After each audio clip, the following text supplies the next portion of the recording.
"I saved this seat for you," the woman in the wheelchair said to a stranger in the cafe.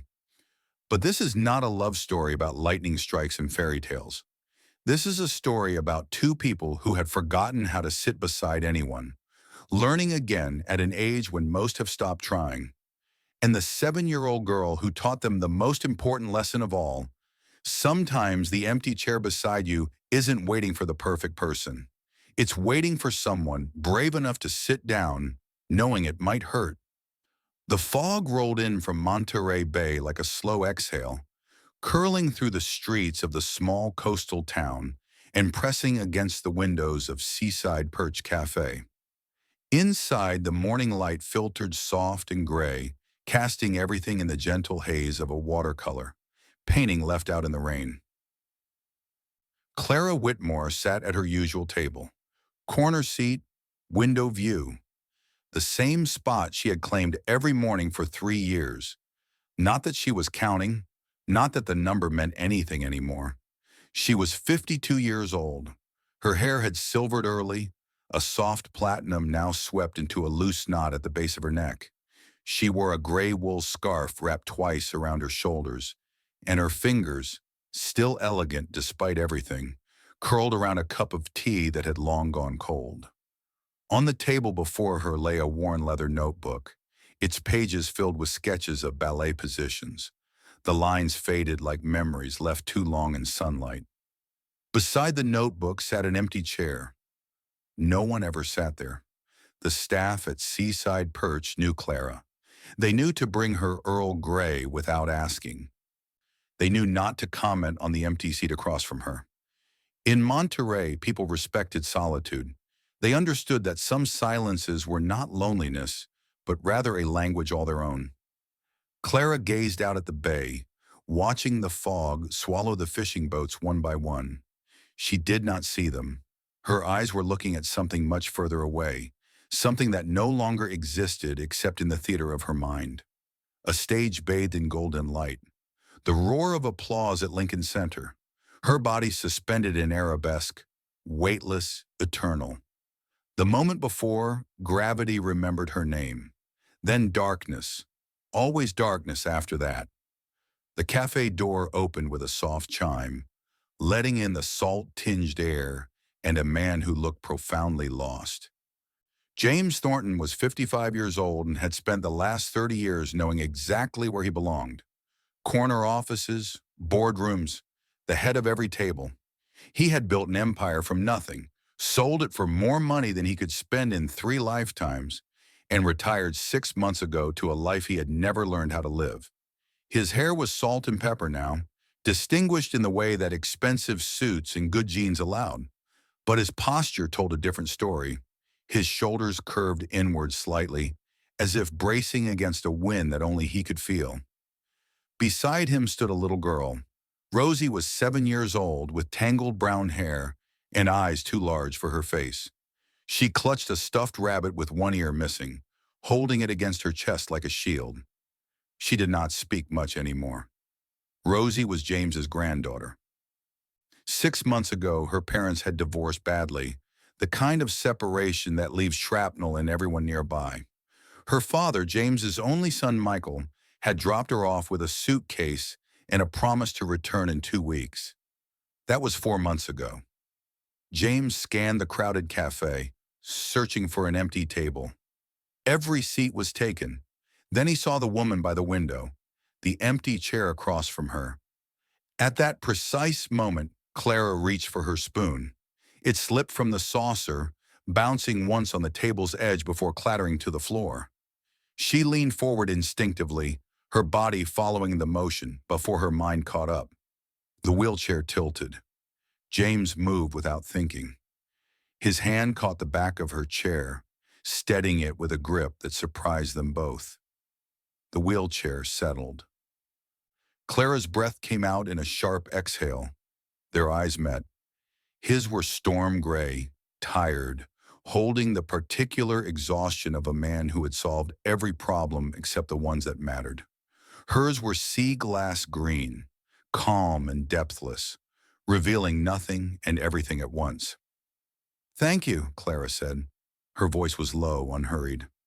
I'm fine now. James released the chair and stepped back. I'm sorry, I didn't mean to. I mean, are you? He trailed off, fumbling for words that a man of his position should never have to search for. Clara studied him with the patient assessment of someone who had learned to read people from a seated position. You don't need to apologize, she said simply. I'm not broken. The words landed somewhere in his chest and stayed there.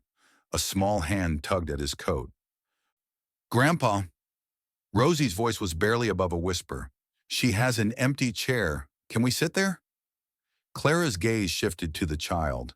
Something flickered across her face, too quick to name. That seat, Clara said slowly, is saved for someone. Rosie tilted her head. Who? Clara looked at the empty chair. For 3 years, she had kept it empty. For 3 years, she had been waiting for someone she could not name. Now looking at this little girl with the 2 big eyes and the broken rabbit, Clara felt something shift in her chest. A door opening that she had not known was closed.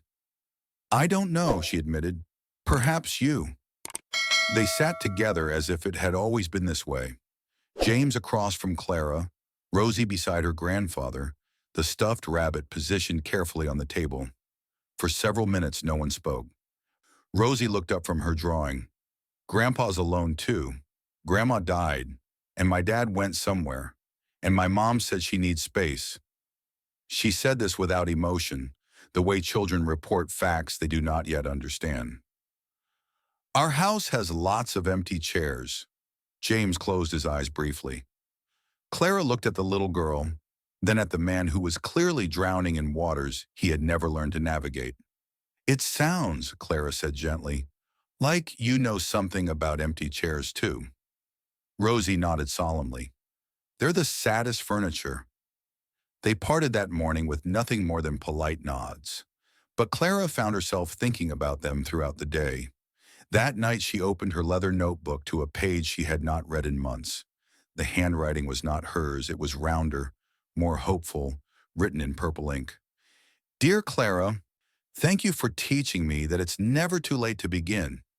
You gave me 4 months of pure joy. I hope someday you find someone who sees you the way I do. With love, Helen. P.S. Make James sit down. He needs to learn how. Clara stared at the note, her heart pounding. Helen Thornton, a student from her last ballet class 3 years ago.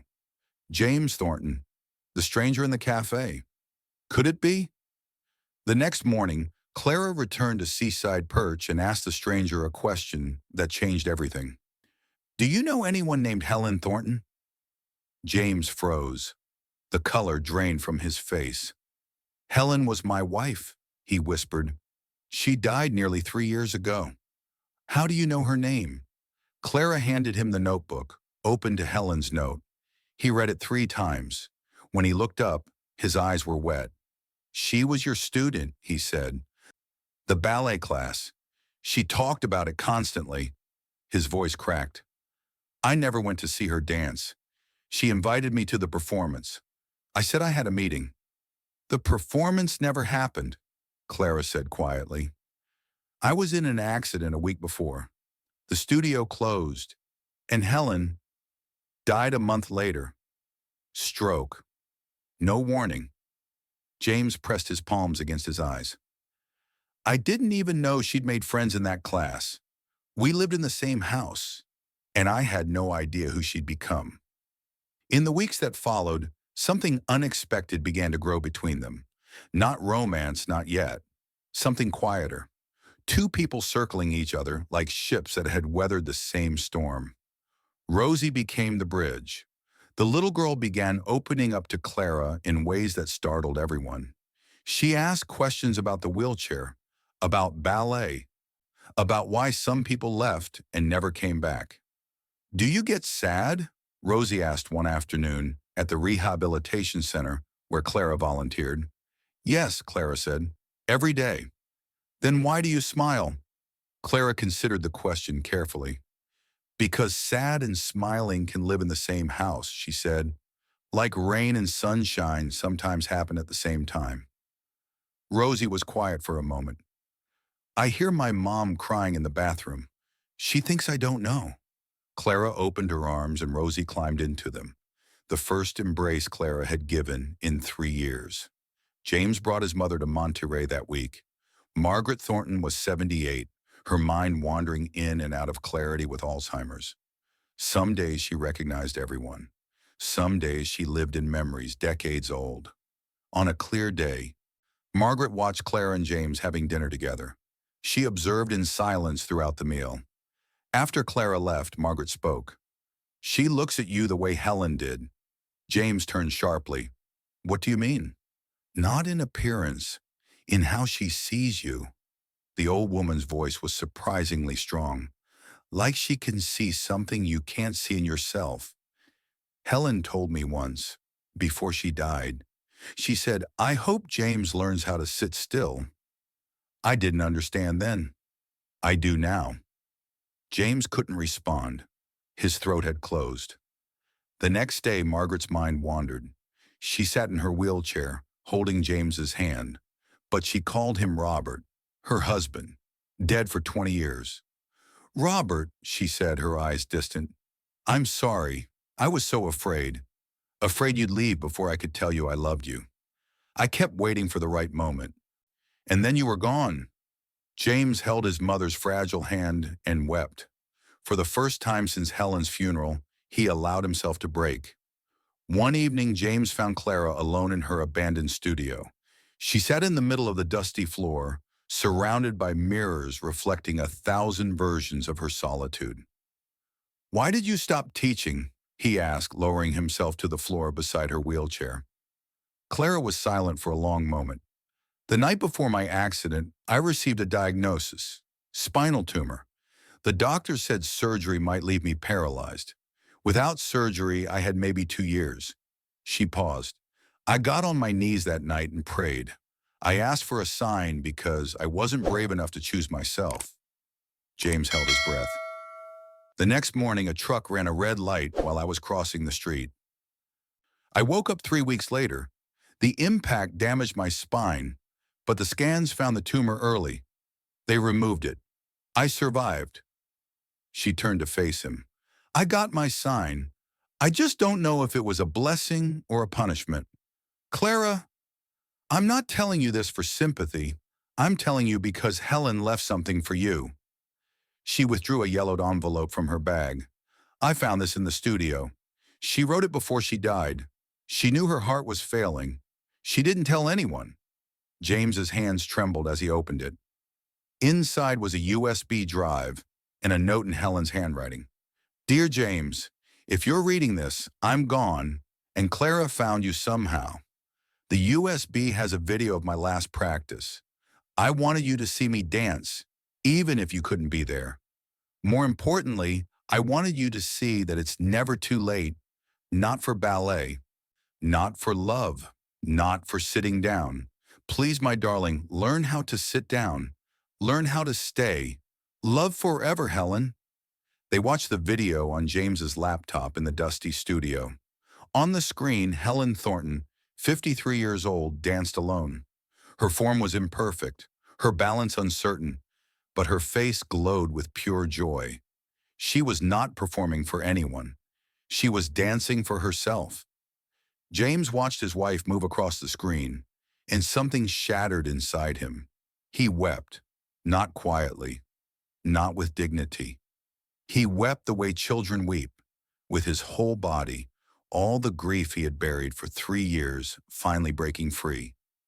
Clara sat beside him and said nothing. She simply stayed. When his sobbing finally quieted, Rosie appeared in the doorway. She had followed them. She stood watching, clutching her rabbit. Grandpa, she whispered, why are you crying? James wiped his face. Because I miss Grandma, and because I'm learning something I should have learned a long time ago.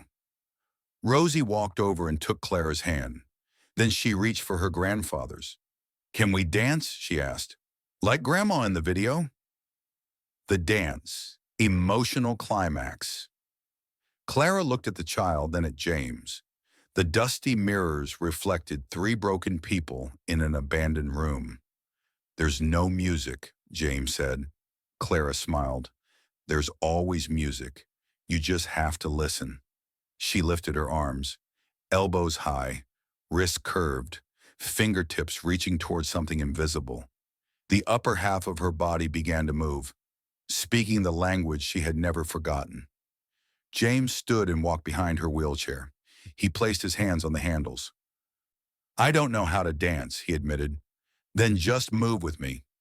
He began to push, slowly at first, uncertain, then finding a rhythm. Clara guided him with small gestures, and he responded. They turned in a wide arc across the dusty floor. Rosie ran to Clara's side and grasped her hand. Her other arm rose above her head like a tiny ballerina. She twirled alongside them, her laughter echoing off the mirrors. Three people, one in a wheelchair, one who had never danced, one who had barely learned to trust. They moved together through the empty studio, creating something wholly new. Not a performance, a conversation. Clara raised her arms as James guided her through a slow turn. In the mirror, she saw herself dancing again. Different than before. Not lesser, just different. Rosie spun between them, connecting them. Her small hand never letting go of Clara's. The silence held them. No music except their breathing, their footsteps, the soft whisper of wheels on wood. When they finally stopped, all three were breathing hard. Clara's eyes glistened. "I thought I lost the dance," she whispered. "But maybe I just needed new partners." James knelt beside her. "I don't know what I'm doing, but I want to keep learning, if you'll teach me." Rosie squeezed between them. "And I'll hold your hand so you never fall." They stayed there in the dusty studio, three strangers becoming something more. The fog pressed against the windows, but inside, something warm had finally begun to grow. Two storms arrived that week. First, the studio. Clara received notice that the building had been sold. The new owners planned to demolish it for luxury condominiums. She had 30 days to remove her belongings. Then the phone call. Michael, James's son, had found a job, had a new girlfriend, wanted Rosie back. "She's my daughter, Dad," Michael said through the phone. "You can't keep her." James stood at his kitchen window, watching Rosie draw pictures in the garden. "You dropped her off 4 months ago and disappeared. She's just starting to trust again." "I needed time. You know how the divorce was." "I know how it was for Rosie. She stopped talking for 2 months. She had nightmares every night." The conversation ended badly, but James knew it wasn't over. He flew to San Francisco to meet Michael in person. They sat across from each other in a coffee shop, two men who had never learned how to talk. "Do you actually want Rosie?" James asked. "Or are you trying to prove something?" Michael's jaw tightened. "You think I can't be a good father?" "I think you're not ready, just like I wasn't ready when you were growing up." "What's that supposed to mean?" James set down his coffee cup. For the first time in his life, he didn't calculate his words. "I spent your childhood building a company.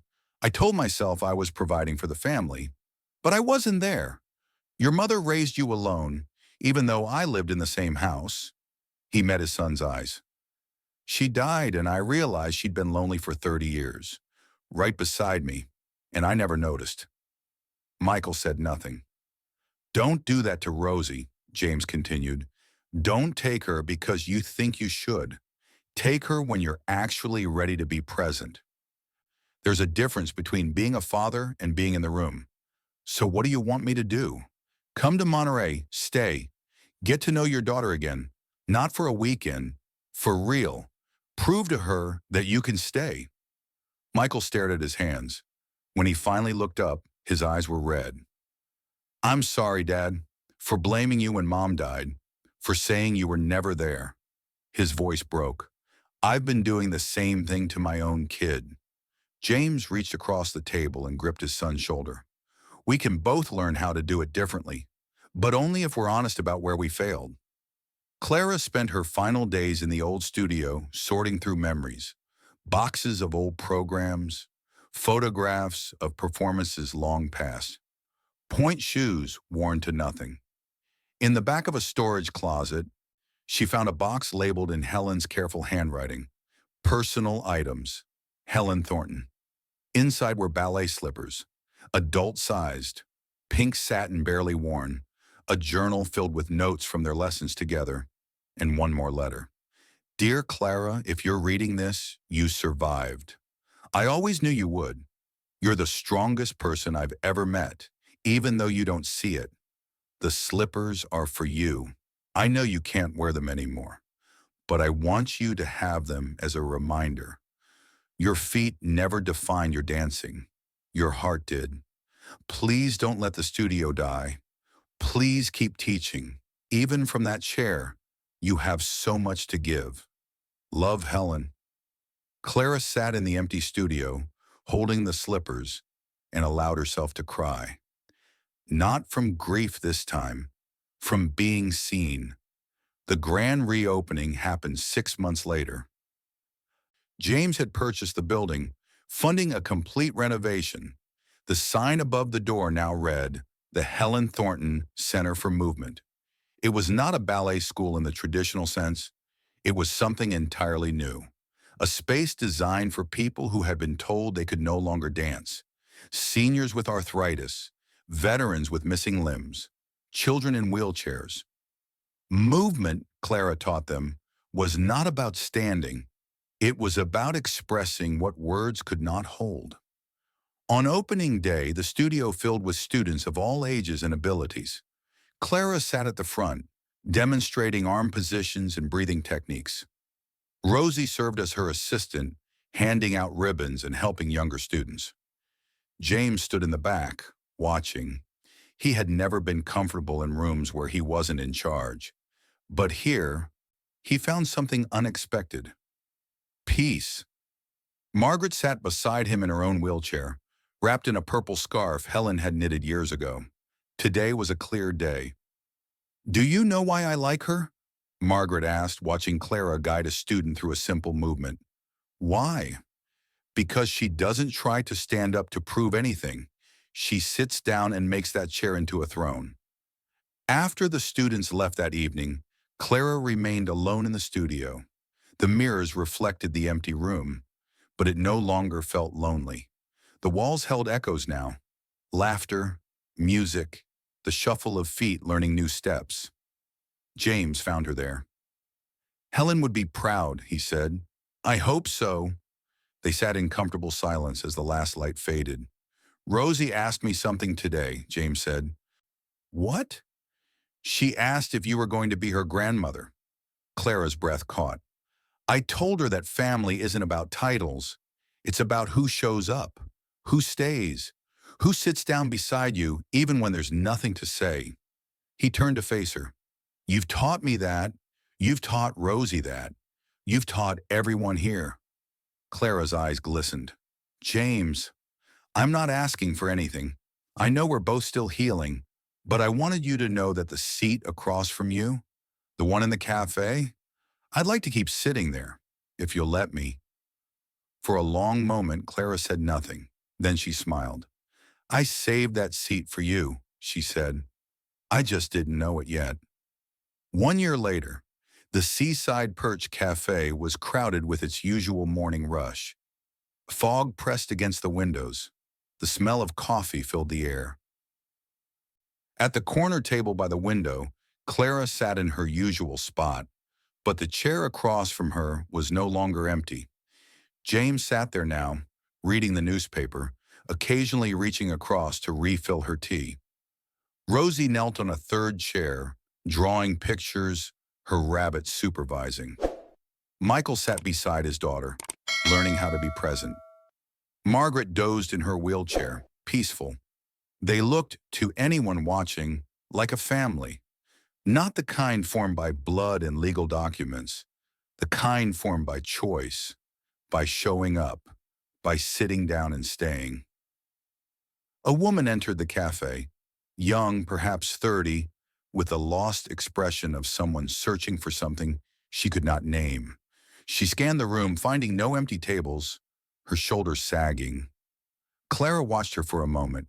Then she gestured to the empty seat at the end of their table. "This seat is saved," Clara said. "For you," the woman blinked. "Me? We've never met." "I know," Clara smiled. "But sometimes empty chairs wait for exactly the right person." The woman hesitated. Then slowly she sat down. Rosie immediately showed her the drawings. James offered coffee. Margaret woke briefly, patted the stranger's hand, and drifted off again. Michael poured cream into her cup without being asked, and Clara watched it all with the quiet contentment of someone who had finally understood the lesson Helen tried to teach her years ago. Is it ever too late to sit down beside someone? Is it ever too late to say, "I'm here"? Is it ever too late to fill an empty chair? The answer was always the same: never. Through the cafe window, the fog began to lift. Sunlight broke through in golden streams, touching the faces gathered around the corner table. Clara raised her teacup in a silent toast. "Thank you, Helen," she whispered. "I finally learned how to sit down." And somewhere, in the space between memory and hope, Helen Thornton smiled.